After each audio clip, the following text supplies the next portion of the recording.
so Sandra, the past elections in Croatia, as well as most elections that happened last year in the world, were in the middle of the pandemic. So my first question would be, how did the pandemic influence the elections in Croatia, or did it influence first the elections in Croatia, and how did it influence?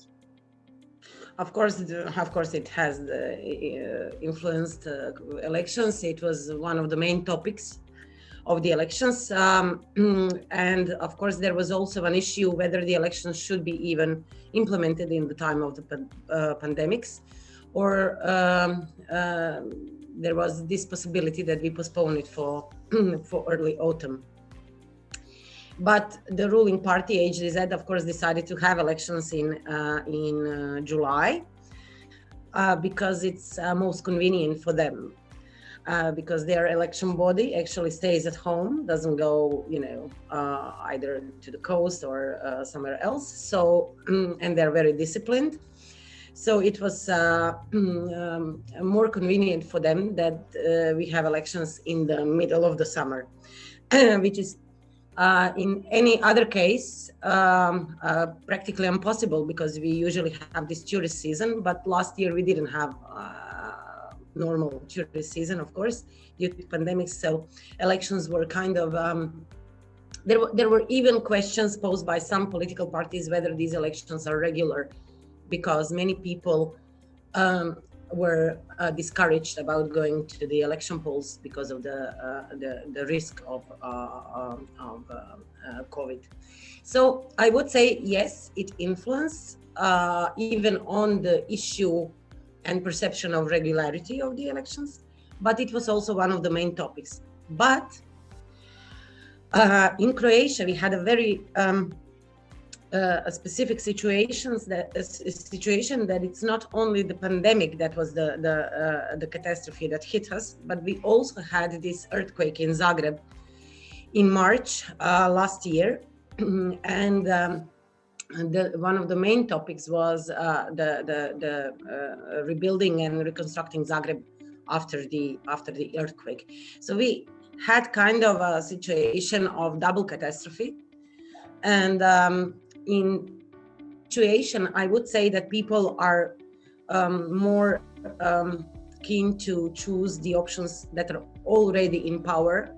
They do not want to have instability in relation to the political life and political majority in the parliament.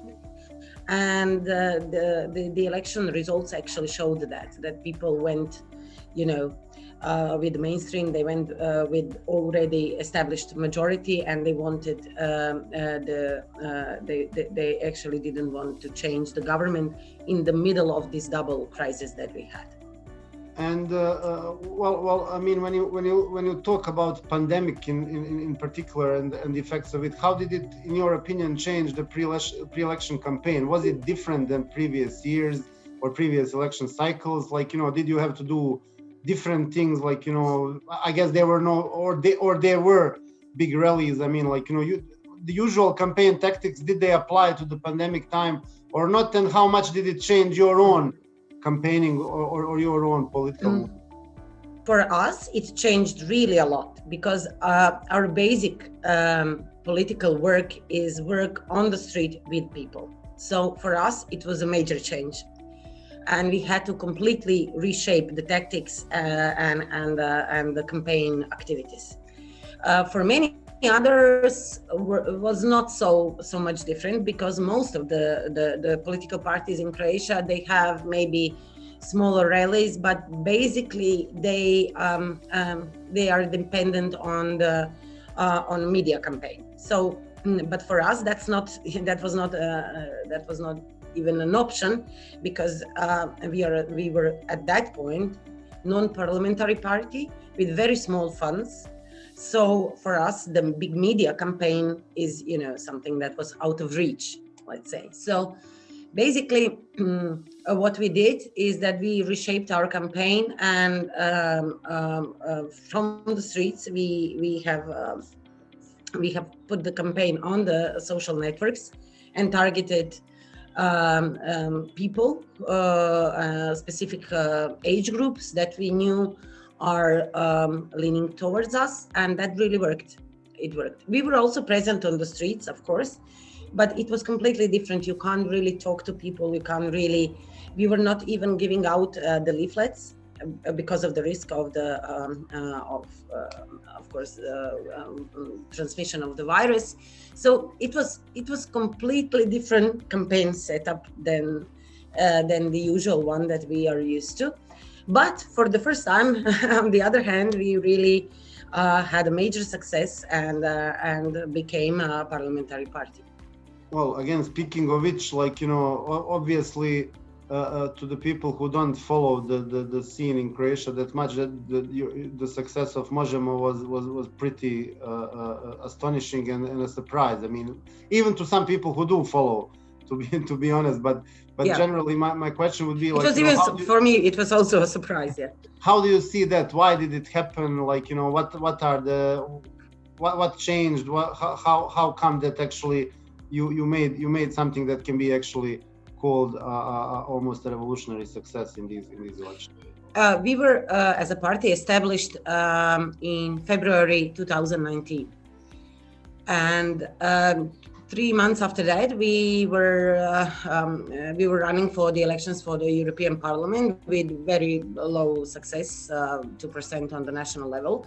But of course, we were not a name, and we were not recognized by people at that point. But then we continued to work. We continued with our work, especially with our work, on the streets, among the people, talking about really problems that are, that most of the people, majority of people can relate to. And then in March 2020, when the earthquake hit Zagreb, we were actually shocked, completely shocked with the reactions of the government and the reactions of the local government in Zagreb, because they did nothing, but absolutely nothing. So even now, 1 year after the earthquake, Zagreb still, Zagreb is, like a ruined city. It looks like a ruined city. It looks like the earthquake was yesterday, not a year ago. So we were shocked by this complete lack of response, and we really, most of our activities were targeted at pressing the government to pass the law in the parliament on reconstruction of Zagreb. And they were also targeted at the local government level, but also the national, in assisting people in reconstructing their flats and, of course, providing shelter for people. So it was unbelievable that we even had to do it, that they didn't do it on their own, but we really were, very strong in our demands. We had a really big action in front of the parliament on the last day of the parliament in May last year, because we were we couldn't believe that the parliament is going for the vacation and they did nothing about Zagreb. So we stayed there for let's say 36 hours in front of the parliament, not letting them practically out or in, and talking to the parliamentarians about the need that to pass the law on reconstruction of Zagreb, to assist people now immediately with emergency measures before they go on vacation. Of course, they didn't do that. They went for not for the vacation, but it's actually they dissolved the parliament and went for the elections. And I think that was the turning point. That was the turning point because I think that people saw that we are determined, that we are relating our policies to the immediate needs and problems of the people, and that we are ready, to spend the night in front of the parliament, not to sleep, but to really demand for what it's needed at that point. And I think that was kind of that really rose our visibility, and from that point. In next 2 months, our visibility was only rising, and our support among voters was rising, mostly in Zagreb, but not only in Zagreb. So we were surprised actually how big support we got also in other election units around Croatia. So I would say that that this situation of the pandemic, but also the earthquake and I would say also the image that we had, because we are activists from always, like from 15-20 years back. Since then, we entered the parliament as a fifth political party, and now we are third political party in Croatia, according to the polls. So it was a major success, and we are trying with our work in the parliament to show and to give the respect to the voters that gave us that vote, because we worked really hard, and everybody is saying, even the analytics and even other politicians from other political parties are saying that the parliament is changed and that the level of the debate is changed and argumentation since we entered the parliament. Great to hear, and great to hear to see the ambition, and I hope that it works out. I'll have like one more question coming back to the pandemic, because that's kind of like the interest of this whole session of interviews that we are doing. How much did the disinformation around the pandemic play a role in the pre-election campaign, to your opinion? And a follow-up question to that immediately: were there actually political platforms or candidates who kind of like based their campaign on disinformation around the pandemic? Yeah, COVID deniers. Yeah, COVID deniers. Of course, we have had COVID deniers. I mean, which country doesn't? But there were political platforms that were in pre-election time that were like trying to frame their demands in a sense of like freedom for the people, and basing. Actually, they base their demands on like individual rights of every citizen to of course have a freedom of movement, etc., etc. But it was kind of it was such a low level, and it was so irresponsible because they didn't pay any attention to the potential risk of transmission of the disease, and they were not really deniers of COVID. Nobody actually based their campaign on that COVID doesn't exist or whatever, but they did base their campaign on demand for freedom and against any kind of precautionary measures. Those parties were mostly right-wing parties, of course. After the elections, they changed kind of their narrative, because many of them actually got corona. Many of them got COVID. So they kind of changed their, it was really a good example was Škoro, who is a right-wing leader of this right-wing party, but is also like this famous singer. And he was one of the, I wouldn't say deniers, but he was completely against all kind of, precautionary measures, etc., lockdowns, and then he got COVID. And then after that, he was like, really, oh my God, this is serious.